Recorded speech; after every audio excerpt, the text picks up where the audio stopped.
Hi, I'm Jennifer, And I'm Tim. and welcome to the Psychology of Everyday Success, brought to you by the Owens Group. Today, we want to talk about the role that intuition and emotional intelligence play in your success. Don't forget that immediately following this broadcast at 3:15 p.m. Eastern Standard Time, we will be hosting a Facebook Live session where you can join the conversation, ask questions, make comments, and receive immediate feedback live. You can find us online by going to Facebook and searching Psychology of Everyday Success Group. See you there. Absolutely. We hope to see you there. So let's just jump into it, yeah? So what is intuition? Uh let's talk about it this way. Did you know that you actually have two brains? Hmm. You have the brain that is in your head that we're all familiar with, right? And you also have what scientists are starting to call a second brain in your stomach, in the pit of your stomach. That second brain is the place from which we get what we often call gut feelings. Yeah. Mm. Those gut Yeah. feelings can be described as intuition. Right. So your intuition is an important but different way of knowing and experiencing the world. Being able to tune into your intuition is an essential, is as essential to good decision making as Hmm. understanding and knowing the facts. In the same way that cognitive intelligence, or the ability to think adeptly, is critical to one's survival in life, intuition, as a form of emotional intelligence, is critical to one's ability to thrive in life. Mm. Intuition is not just the gut feeling that you get when something important is about to happen. It is also about how you approach, engage, and experience the world around you. Yeah. So just as we practice and learn to utilize our cognitive ability to think in order to be effective, we must also practice and learn to utilize our emotional intelligence via intuition in order to be successful in the world. Both are Mm. meaningful, both are needed, both are necessary. Hmm. That sounds great. So, ways to connect with your intuitive side. We're going to share a couple of those ways with you. The first one is just to be intentional about tuning into your feelings and your emotions. Absolutely. Spend time alone in meditation or prayer. Allow yourself to begin to notice what you're feeling, and then choose to tune in and not to numb out. There are several ways we tend to numb out.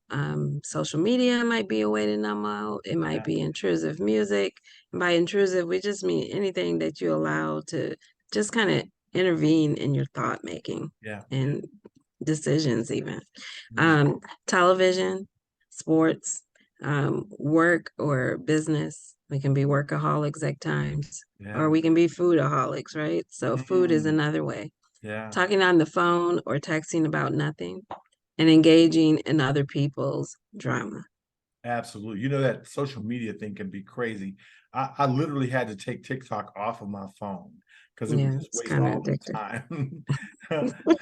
So anyway, so yeah, so excellent, excellent information, Jen. Be intentional about tuning into your feelings and emotions. Secondly, give yourself permission to experience your feelings, right? Hmm. Feel what you feel.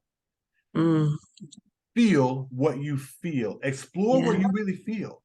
Allow yourself to laugh, to cry, to be sad, to be happy, to experience anger, to experience joy, or all of the above, right? Hmm. Often we tell ourselves, no, especially men, right? I'm going to be strong. What does that mean? You know, right? What real strength is being able to feel what you feel, right? And then notice what feels good and notice where there is pain, because Mm, that pain is telling us something that we need to pay hmm. attention to. Hmm. So what, be intentional about tuning into your feelings and emotions. Give yourself permission to experience your feelings. And then the third way to connect with your intuitive side is to be vulnerable enough to share or process your feelings with others you trust in order to get their perspective. Mm, Be vulnerable enough to share your feelings. That's hmm. huge. Yeah. That's huge. Men, sometimes we die early because Mm, we are not vulnerable enough to share. We're yeah. told, tough it up. Big boys don't cry. Don't wear your feelings on your sleeve. All that's bunk. You need to share what you have with others because that starts the healing process. So ways to do that: identify at least one person in your life,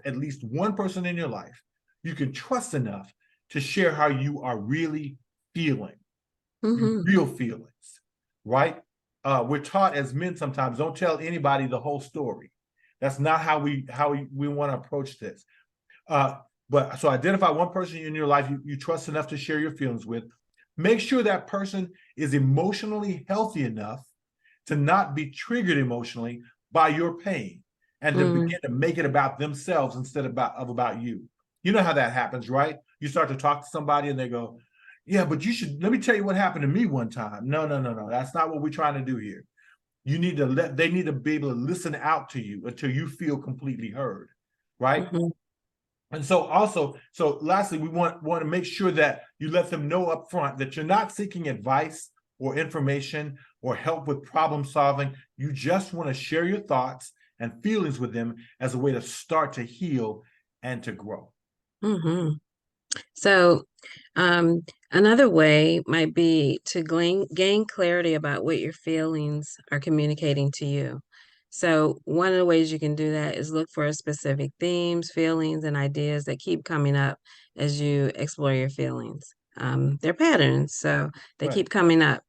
Make a list, either mentally or on paper, of what those themes are. And like Tim said before, just explore those feelings with somebody that you can trust. Absolutely. So ways to connect with your intuitive side: one, be intentional about tuning into your feelings and emotions. Two, give yourself permission to experience your feelings, that is, feel what you feel. Three, be vulnerable enough to share or process your feelings with others that you trust. Four, gain clarity about your feelings and about what your feelings are communicating to you. Yeah. So, Jen, once we've actually begun to tune in to our intuition and our emotional side, what are some ways that we can know that we're actually successful in that we're actually tuned in? What are your thoughts? Okay. So there are 7 ways that you can know that you are tuned in to your intuition. You can listen to your inner voice. A lot of people find that hard to do, like we were talking about before, if you're numbing out. So you got to Yeah. remove those things that cause you to numb out so that you can hear yourself think. Um, Two, you listen to your body. So you listen to how your body speaks to you, how to preserve your physical energy and prevent us from mentally and being emotionally drained. Yeah. You also need to observe most things. Notice the small things. Notice important patterns and cycles in your life and surroundings. Notice what keeps you healthy or unhealthy, and what helps you to prioritize and remain focused on what's really important in life. You also take time for solitude. Being quiet with yourself regularly helps you to hear yourself and to know your own thoughts and feelings on a deeper level. I do that a lot. Yeah. So these are ways that you can tune into your intuition, right? So another way to do that, a fifth way, would be that you're able to feel comfortable in your skin. You deeply enjoy your own company. You know the difference between being with yourself and being by yourself, right? It's important to be able to be with yourself. Being by yourself is about isolation and loneliness. But Yeah. when you're tuned into your intuition, your emotional Mm-hmm. intelligence, you're able to actually be with yourself and not feel Mm-hmm. lonely or that you have to or isolated. You don't have to feel the need to impress or entertain others in your presence, no matter who they are. Mm-hmm. Right? We see everybody as on the same level. So I know who I am and I know my worth, value, and significance. So because I am tuned into that, I don't have to impress anybody else or entertain them. Mm-hmm. Also, you value your dreams. You pay Yeah. attention to and pursue your dreams without fear of failure. If you're tuned into your intuition, you put in the work needed to accomplish your goals and to live your dreams without criticism or complaint. And then Mm-hmm. finally, if you're tuned into your intuition, when you know that because you're able to connect deeply with others. You Yeah. connect on a deeply personal level with others and are able to empathize with others while not being caught up in their own personal drama. Yeah. Okay. Let's review those. Okay. So there's 7 ways that you can really know that you're tuned into your intuition. You listen to your inner voice. You Mm, listen to your body. mhm, You notice the small things. mm, You take time for solitude. yeah. You're able to feel comfortable in your own skin. Mm, You value your dreams, and you're able to deeply connect with other people. absolutely. Good stuff. Well, Mhm. that's all for today. But we invite you to join us again next time for the Psychology of Everyday Success on the radio on Saturdays at 3 p.m. Eastern via internet radio. So you'll just go to urbanenterprisestulsa.com and click on Stream Urban Radio Online. For a more in-depth discussion, find us on Facebook Live immediately following the radio show by going to Facebook Live and searching for the Psychology of Everyday Success group. Uh, Mhm. we are the Psychology of Everyday Success, helping you become your best self so that you can live your best life. Join us. Join us. Bye bye. Bye-bye.